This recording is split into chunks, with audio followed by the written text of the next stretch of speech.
जय महाराष्ट्र. मी ज्योतिबा पवार. विचार करण्यासारखी गोष्ट आहे साहेब.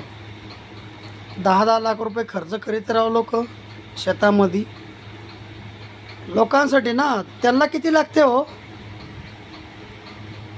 5-10 हजारामध्ये त्यांनी त्यांची स्वतःची शेती करून त्यांचं स्वतःचं आयुष्य सुंदर करू इच्छितात. ते करू शकतात. पण या जगाचा पोशिंदा म्हणून शेतकरी नाव आहे. आणि त्या शेतकऱ्याला तुम्ही बघा काय चाललं शेतकऱ्याचं.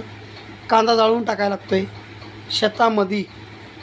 लाखो रुपये खर्च करायचा आणि कांदा जाळून टाकायचा. सरकार काही घेत नाही त्याची बाजू. काय सरकारला काय पडले? काय सरकारला काहीच नाही. विचार करा साहेब. शेतकरी तडपत असन तर तुम्हाला पण तडपायला लागन, हे ध्यानात ठेवा.